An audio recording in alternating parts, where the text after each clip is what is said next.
성우의 기본 요소는 좋은 목소리를 내는 거라고 할 수 있죠. 목소리 연기자니까요. 목소리의 시작은 호흡에서 시작이 됩니다. 그러니까 들숨과 날숨을 통해 가지고 시작이 되는데, 그러니까 목소리를 낸다는 거는 숨을 들이마시고, 숨을 이제 입이나 코를 통해서 숨을 들이마시겠죠. 들이마시면서 폐를 통해 가지고 이제 들이마신 호흡이 다시 나가면서 후두와 성문을 통과하면서, 이 성문, 성대에 있는 곳이 성문이에요. 이 성대에 있는 근육들이 울리면서 거기에서 음파를 만들어내고, 이렇게 빠져나오면서 여기에 있는 공명기관을 통해서 소리를 울리고, 입술 등을 통해서 나올 때, 조음기관을 통해서 나올 때 바로 목소리가 난다고 할 수 있죠.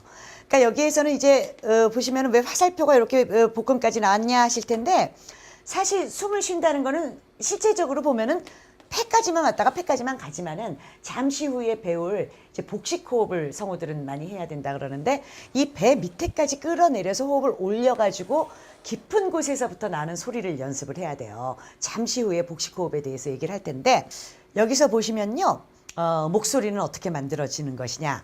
자, 숨을 들이마시고 나서 여기에서 보이는 여기 성대 있죠.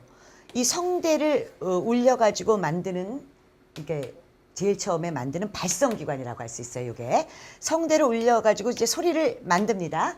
만든 게 여기 있는 인두, 비강, 구강, 여기를 통해 가지고 공명을 일으켜요. 공명을 일으키고 난 음이, 소리가 여기 연구개와 경구개, 치아, 입술을 통해서 쫙 빠져나오는 그 부분에서 만들어지는 조음기관, 이런 게 다 어우러져서 이제 소리가 난다고 할 수 있어요. 여러분 여기서 보시는 경구개, 연구개는 뭐냐? 바로 입천장을 얘기하는 거예요. 입천장에서 보면은 앞부분에 혀를 이렇게 내보시면은 이 앞부분에 좀 딱딱한 부분 있죠. 그게 경구개고, 이 혀 뿌리 쪽 위쪽에 이렇게 해보시면은 좀 부드러운 부분 있죠. 거기를 연구개라고 하는 거예요. 사실은 소리라는 것은 이 경구개에서 부딪혀서 나는 소리가 제대로 나는 소리가 되는 겁니다. 좀 어렵게 느껴질 수 있을 텐데, 하나하나 이제 나중에 발음을 하면서 쉽게 얘기를 해보시면 좀 쉽게 느껴질 수도 있어요. 그러니까 여러 가지 발성을 한다는 거는 이렇게 우리가 보통 얘기를 하죠. 아, 성대만 울리면 돼 라고 생각하는데, 실제로 그 성대에서 나오는 소리 자체는요, 멀리까지 전달이 될 만한 소리가 안 나와요.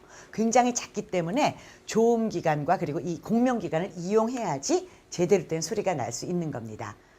그렇다면 호흡이란 무엇일까요? 가장 기본이 되는 게 호흡인데요. 자, 호흡은 말 그대로 한문으로 보자면은 불을 호, 마실 흡. 그러니까 그야말로 숨을 내쉬고 들이마시고 이런 걸 얘기하는 거예요. 그러니까 공기가 사람 몸을 드나드는 거를 얘기하는 거죠. 근데 호흡 안 하면서 사는 사람들 없죠. 전부 우리 숨 쉬어야 살잖아요. 근데 그 숨을 쉬는 걸 잘 이용해서 대사라든가 연기를 잘 해야 된다는 거예요. 가령 호흡이 짧으면은 그런 얘기를 많이 하죠. 긴 대사를 소화해야 되는데 호흡이 짧으면은 중간에서 막 이러면서 대사가 안 나와요.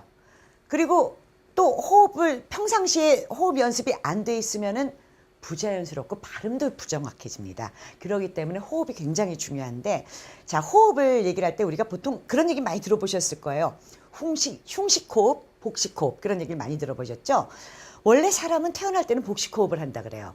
그런데 살면서 여러 가지 이유에서 흉식호흡들을 많이 하는데, 보통 남자들은 복식호흡을 많이 하고 여자들이 흉식호흡을 많이 한다고 하잖아요. 맞습니다. 그리고 흉식호흡을 할 때 우리가 하는 이유가 좀, 그러니까 뭔가 흥분을 했다, 여기가 고통스럽다, 내지는 긴장을 많이 했다 할 때는 흉식호흡을 많이 해요. 연기를 할 때도 실제로 그런 흉식호흡이 필요하긴 하죠.